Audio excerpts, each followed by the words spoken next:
Today, I want to talk about the Norse god Thor. Now, of course, many of us know him from the new Marvel films. Chris Hemsworth, an amazing actor, did a great job at representing the god Thor, and of course, Tom Hiddleston with his representation of Loki, and of course, um, the representation of Odin in those films. Wonderful, wonderful image, kind of putting a face to the ideas, right? So wonderful, nonetheless. Today, I want to start by tipping you off about a collection of um, perspectives with loads of intellectual pieces that can help us to establish, remember, obtain, or maintain our mental space. And so please visit newrealitytv.com. There you can also register for an upcoming summit, totally online. Many guest speakers, myself included, to hopefully kind of summarize and bring you that piece of intellect you need to obtain or maintain our mental space. So, definitely giving a shout out to newrealitytv.com. Check them out. For a small subscription, you can have a collection of perspectives at your fingertips to hopefully give you that piece of intellect you need to become successful in obtaining and maintaining your mental space. Well, as always, I ask if this is beneficial for you, find your way and help us support this this presentation as well as our other presentations by stopping by and dropping a few coins in the tip jar. We always appreciate that. Finally, giving a shout to NorseWhispers.com. There you can find two really exciting pages. The first one is located here. It's our dash friends. These are all the individuals and organizations who have supported your this message and the presentations of these messages. So check out their web pages. Wonderful collection of wonderful people who have a the best in mind for us. And finally, down below, NorseWhispers.com/coaching is for those of you who may need just an additional ear to bend with more of a larger perspective that hopefully can help you to either obtain or maintain your mental space. Again, as always, giving a huge shout out to the big three here, TikTok, Facebook, and YouTube. For all of you who have liked, followed, and subscribed, talk. It has hopefully created, got us in that little magic algorithm they have, and help us to get this message out to those who may need it. Well, as I mentioned, today we're talking about Thor and what Thor represented to the Norse in his day. Of course, is this idea of physical strength. He's quite known for fighting many, many battles throughout the sagas. We hear about Thor fighting almost everyone. So he was a very physical individual, very strong, very powerful. But he also was as mentally strong as he was physically strong. We see in the sagas many times where Thor is the one able to see through Loki's deceptions, through his tomfoolery, and actually get to a place where he can call Loki out. Now, Loki, for those of you not familiar with Loki, although I must admit Tom Hiddleston does an amazing job at Loki, he's very mischievous. He was actually after all, the god of mischievousness and jokester. So he was capable of doing many things, and we see quite often where he shapeshifts and he's being Loki. I guess for the easiest way to put that, he was certainly one who could not be trusted to be nailed down in any way, shape, or form. So, and Thor was able to see through that. Now, why is that? Well, that's because strength of mind. So, physical strength is a very, very wonderful piece of our existence. Equally so is a mental strength. This is when we make a decision in our lives, we've gathered facts or whatever they are, and we make a decision. We alter our trajectory and we stand by that change. Many people may attempt to influence us back onto the old path. Remember, even Sir Isaac Newton, when he discovered the law of motion, said that things have a tendency to want to stay in motion until acted upon by an equal and opposite force, right? Equal or greater opposite force is what it's going to take. So if we think of the pendulum as it swings, it's having resistance in the air as it moves. And this is why we have to kind of move our hands when we're working with a pendulum, because the resistance of the air and the gravity pulling down on the pendulum is going to begin to slow its arc, right? So it's not going to go as far, and eventually it'll wind up stopping if we don't put that energy. Why? Because we've got this resistance pushing against it and actually slowing it. Okay? This is law of physics, okay? You get motion, but typically if we have a large item such as a bowling ball and it's rolling down a hill, it has a tendency to want to stay rolling down the hill unless something bigger and stronger pushes against it or stops it, right? So it hits a rock or a big boulder, stops, right? This is the law of motion, right? So when we make our decision, that energy within our mind, within our aura, is no different. It wants to stay the way things were. Don't change me, I'm good. But you aren't. But in many cases, we find that our minds and our bodies and collective then says, look, I'd rather be in sorrow or pain or depression instead of going through a change, because changes are very they're filled with dark energy. Dark energy, of course, being that energy that simply hasn't been illuminated yet. It's not bad, it's not evil, none of those things. It's simply unilluminated. We haven't had a chance to provide the intellect, right? So in the case of a change in our lives, we alter our trajectory into the darkness. We may find, wow, I should have done this years ago, or I should have thought of this before. Many of those thoughts occur after we make our change and we stick to our change. These influences are going to come from the old path, right? And they're going to be saying, oh, come back, change is bad. And we're going to kind of be worried about that.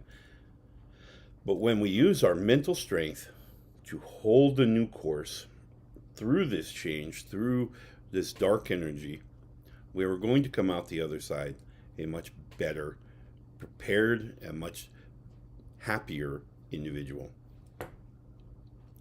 Now, many times we say, oh, change, it's okay, let's do it. Sometimes change isn't what we need.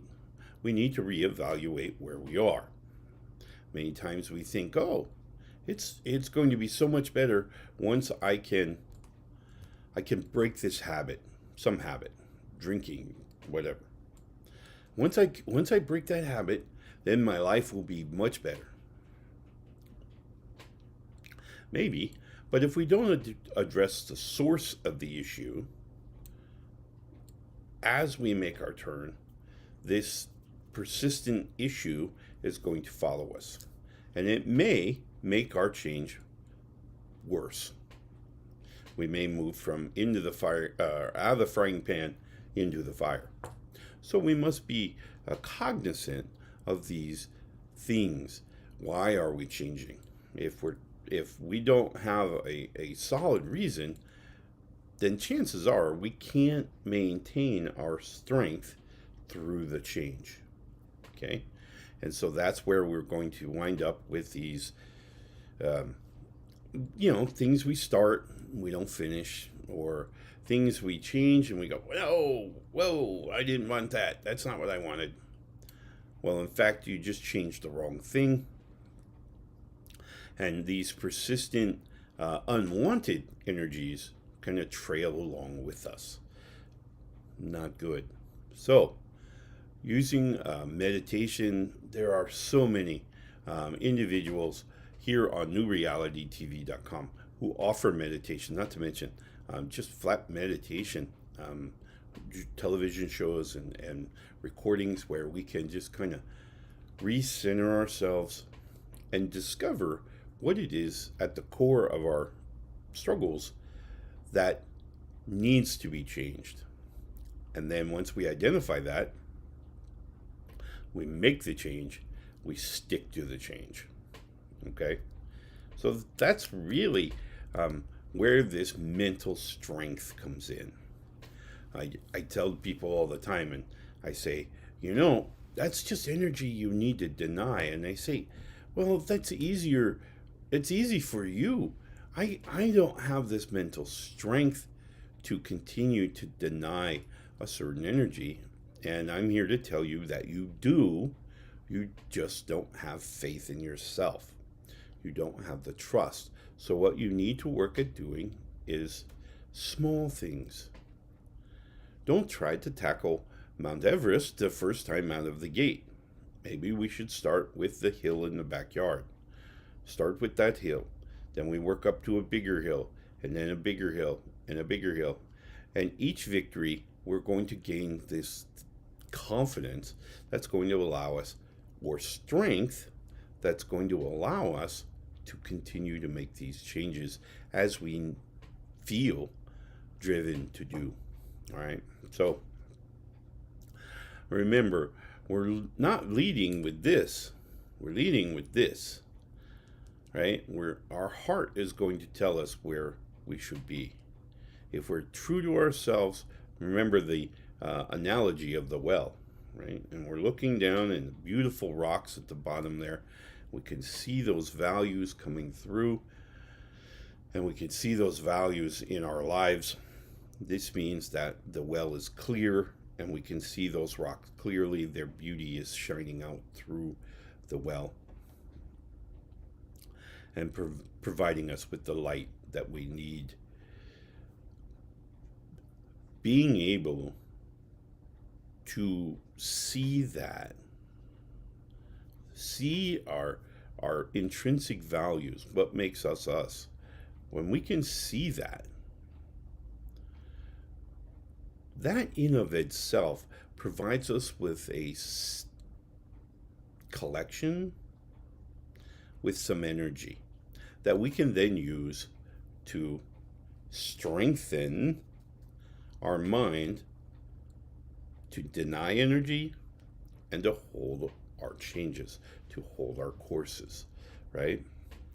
As we can see those values, that value is going to provide for us this confidence in who we are and what we're about. This is really also the huge advantage that having our ancestors near us and recognizing our ancestors, sending them energy, and allowing them to send us energy. This is really where that energy is going to come into an effect in our daily lives as we think about those ancestors, and those ancestors then fill us with their energies. the that energy can be used to strengthen our protection or our defenses against this unwanted energy. You will find, even though there may be, in my case, as an example, I channel two grandfathers fairly regularly, and I love interacting with them. They are absolutely a gift. But what I find is that these two men, as the spirits of these men, as they communicate with me and speak with me, I am building my self confidence not in them, but in me. I realize what a value I am and how important this message and these words can be. And so I begin to have this self confidence that provides me with the strength. And each of these men have within them their own understanding of defenses, what you need for defenses, what do we need to defend against, right? And I may not even know I need defense against this, whatever this is, and they'll kind of bring that energy to bear, and they'll be like, okay, something's, you can feel the undertones, but there's something missing out of that undertone, and you can't really put your finger on. This could be that our ancestors have come alongside and they've recognized an energy, an unwanted energy that is kind of confronting us, that confronted them maybe in a different way in their lifetimes, and now they're providing us with this energy to defend against it, eradicate it from trying to influence our mind. So it's a very amazing dynamic that exists within the energies that are affected in our everyday life. Just living. I mean, we don't even have to get all of that. We can just live our lives and recognize this amazing dynamic of energies that are moving all around. Many people say, oh, well, you have a spiritual life and a physical life, and they're different, and oh man, not true. These two lives are one and the same. Okay, we talk about for those of you who have gotten a copy of the Turn to Final, a book I released last year, and the Traveler's Journey, which is another further explanation of many of the topics that we talk about in the Turn to Final. In the Turn to Final, we compare our lives to that of an atom, and bringing the human experience down to its most minuscule measurement, we find that an atom has three parts. It has the protons, the neurons, and the electrons. Well, same thing with our existence. We have our physical life, our emotional life, and our spiritual life. But they're all collectively one.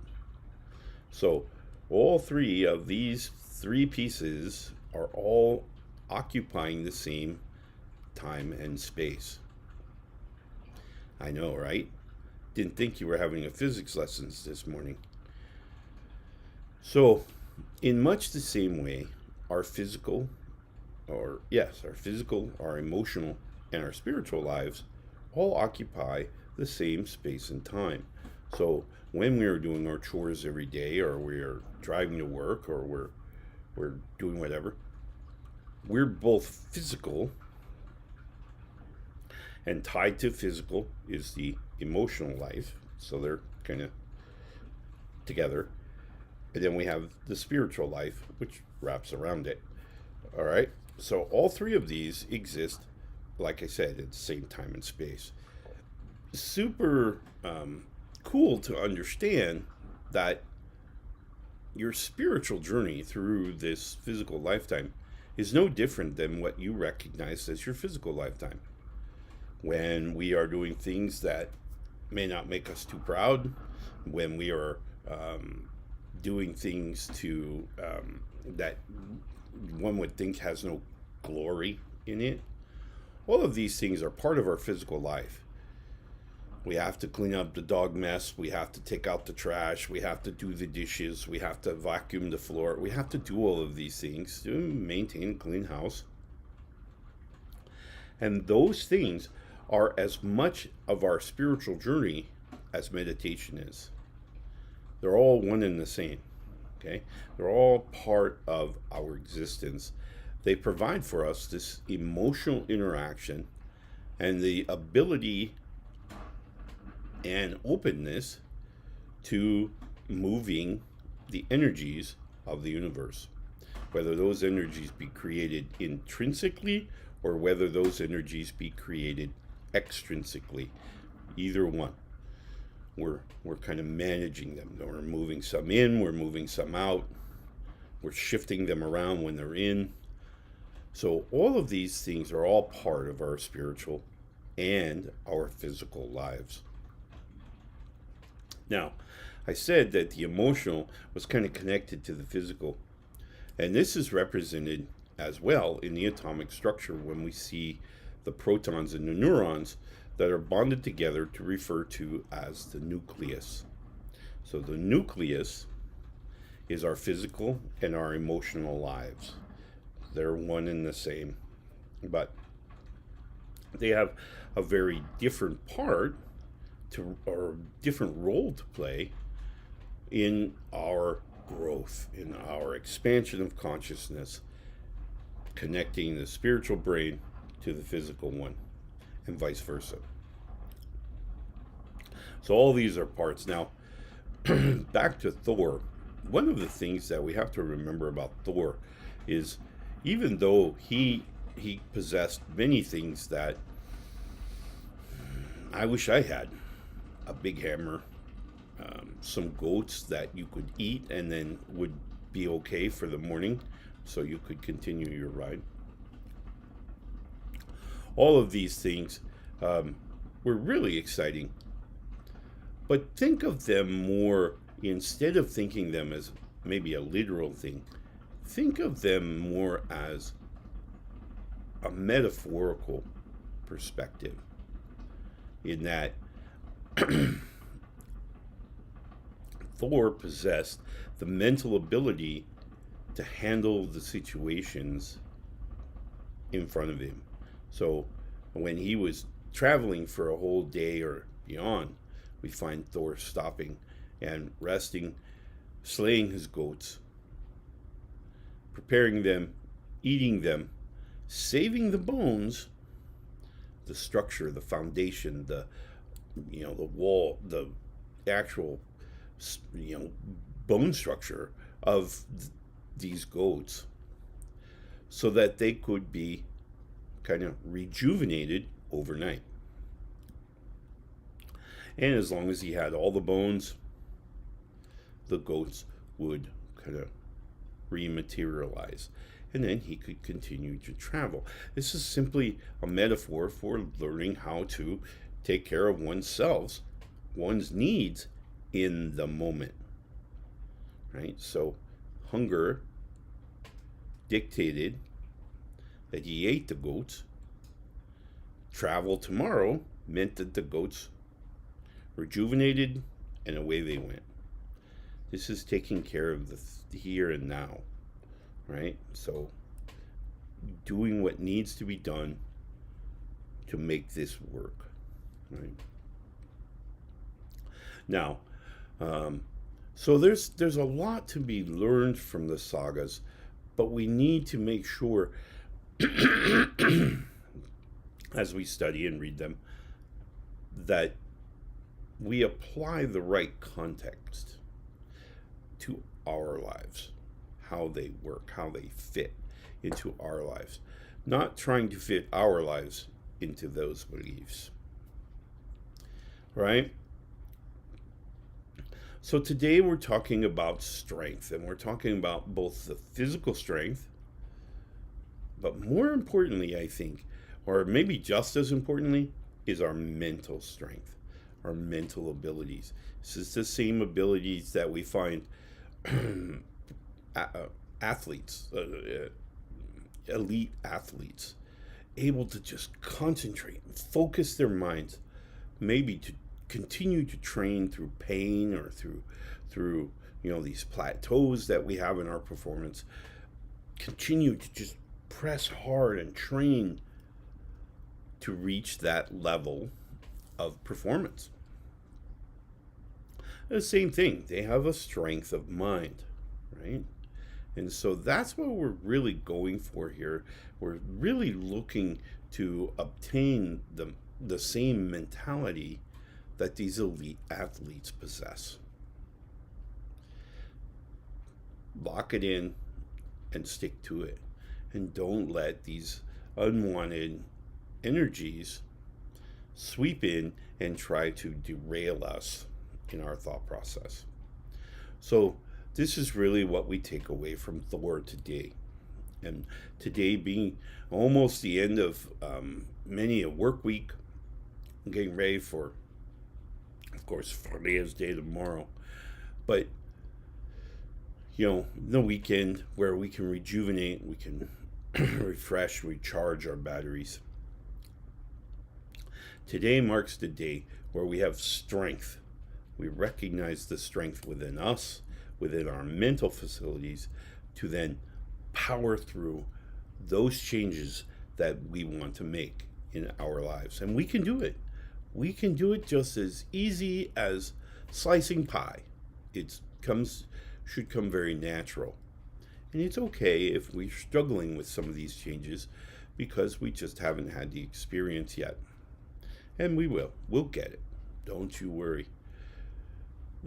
Your heart and the ancestors will guide us to where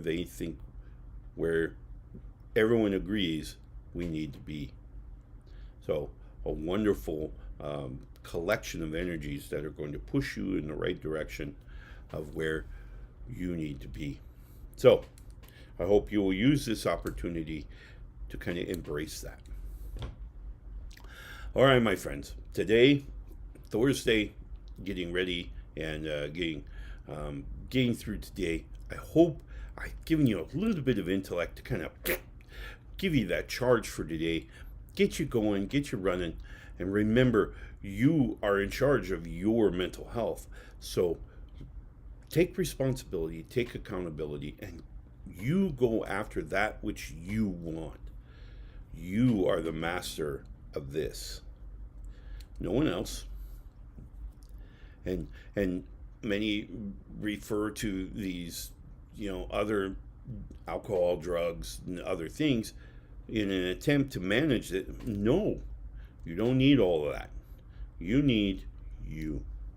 And you are worth all of this struggle to get where you want to be. All right? So enjoy your Thursday. We will see you again tomorrow as we celebrate the goddess Freya. Yes, Freya. Wonderful goddess. But we will talk about her tomorrow. In the meantime, be sure, check out my website if you have any questions.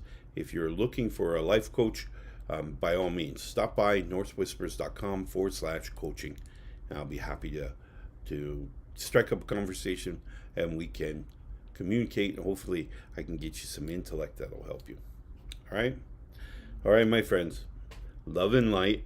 Have a wonderful, wonderful Thursday, and we will see you again tomorrow morning, bright and early. Well, bright and early for me anyway.